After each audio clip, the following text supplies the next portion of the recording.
Alright everybody, welcome back to Mamaw's Kitchen, where Mamaw's going to make us our family favorite recipes. Here you go, Mamaw. Alright, it's fall, it's cool, and that makes us hungry for baked potato soup. My firstborn grandson requested this one special, so we're going to show him how to do this. I've already washed all the potatoes. I'm going to peel and dice them, and then we'll get them in the pot, and I'll show you all the ingredients. All right, we've diced all the potatoes. They're about this thickness. I like them to be a little bit thicker because I still like some pieces of potato in the soup later after they're cooked through. And I'm going to add, this pot is only about a third full. We're making a small batch today. When it's all the family, y'all know I fill this clear full, but we're not making that much today, just about a third of the pot full. And so I'm only going to do half of an onion. And these onions do not need to be diced super tiny like some of the others. We're going to try to get the flavor in there, but we don't need to have them diced really small like normal. So I'm just going to do great big coarse cuts.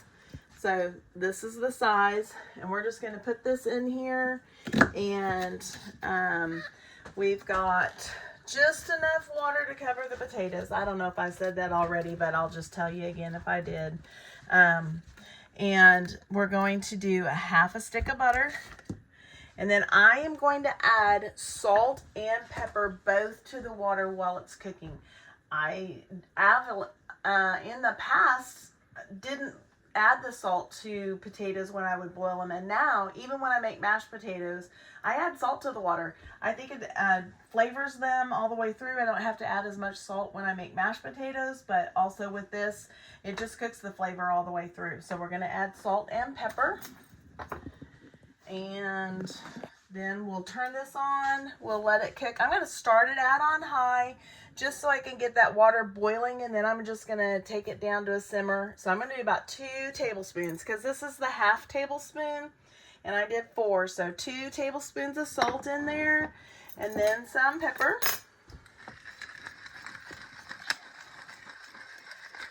Not a lot.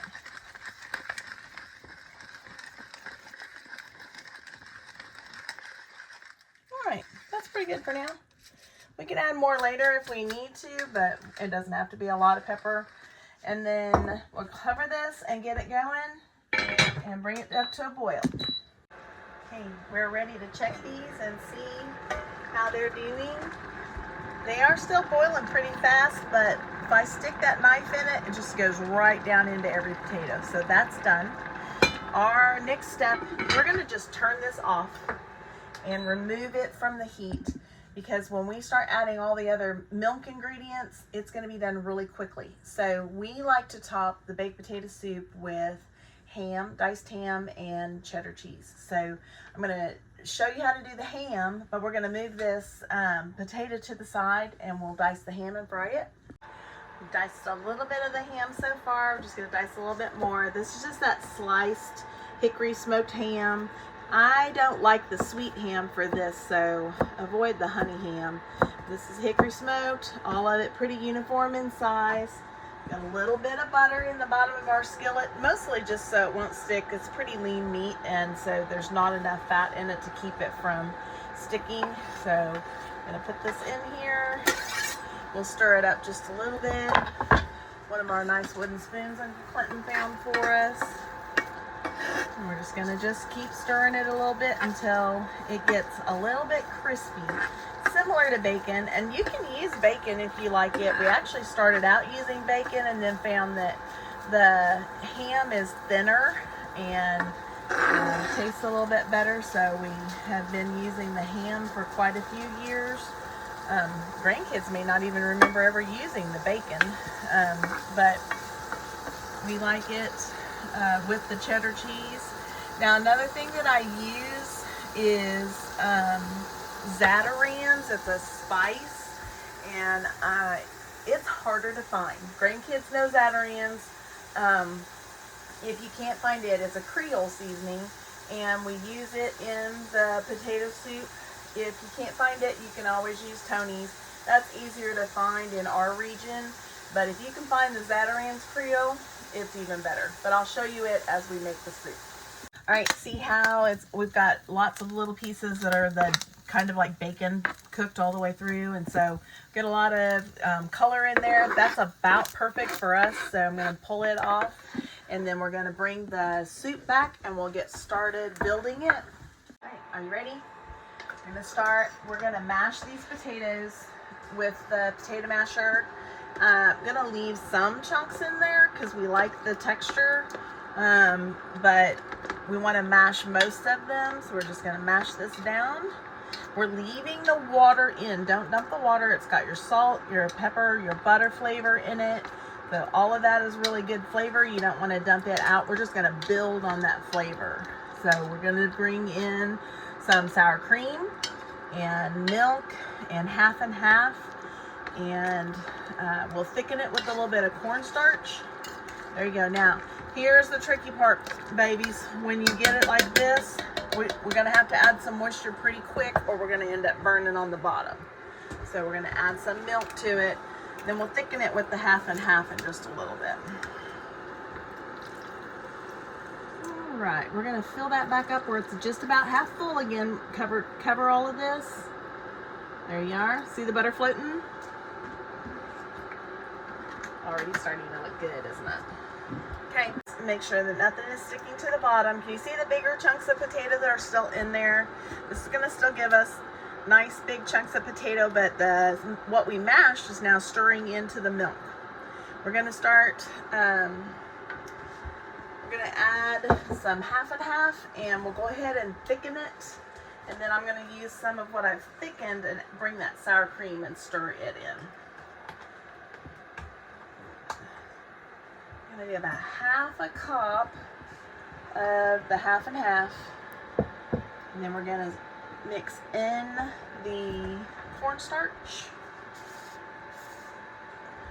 and then I also want to add some of the Zatarain seasoning to this. I'll probably do that first before I actually add the thickener, just to get that flavor all the way throughout. All right, see what we've got here? We're going to mix this cornstarch in. Now, cornstarch is fun to play with. Y'all know how I like to play with food. So we're going to stir all this in. The cornstarch is going to be our thickener, just to make it so it's not runny. We like to have it a little bit thicker to eat with our ham and cheese. I'm boiling again. I'm going to lower this heat. I don't really want to boil that much. Just want to have the heat. It'll still get thick with the heat, but I don't want to boil it because I don't really want to stick to the bottom. Okay. All right, we're going to add some of this Zatarain's. Here's what the Zatarain's looks like. It is salty, so you don't want to add too much. And you don't want to add too much heat, especially if you've got somebody that's real sensitive to the peppers. You don't want to add too much, but you want a little bit to just give it a little bit of flavor. Those that don't like spice won't notice that the amount I put in. And then those who really do like the spices, they can shake it on later and get as much spice as they want. Some of us make it pretty red with the pepper flakes. But.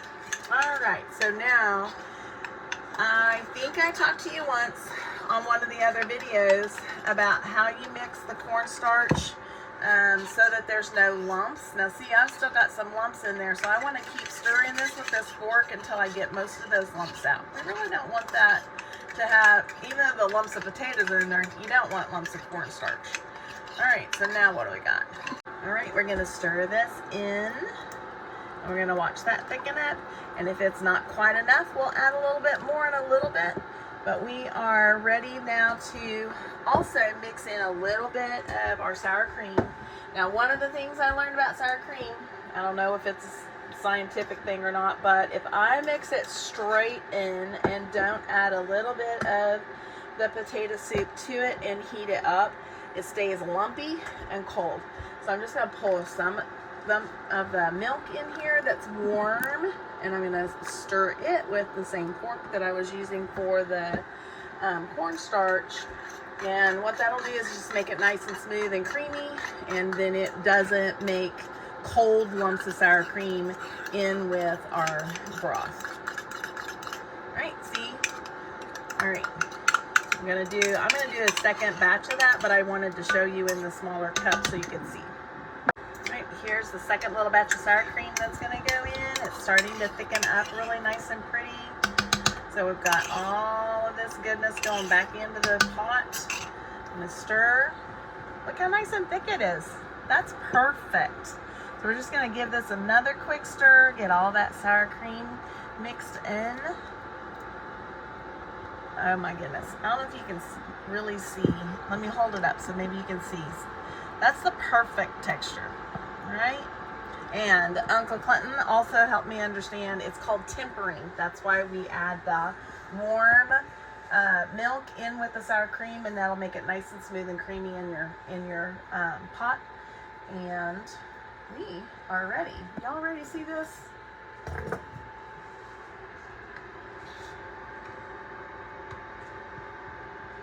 Alright, let's do 2 scoops. And we're going to add a little bit of ham to the top of it. Y'all love cheese, so we're going to put a little bit extra in there because we know how good that is. And then we're going to sprinkle this Zatarain's on the top.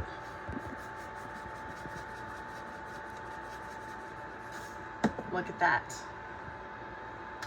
All right, going to tuck into some potato soup.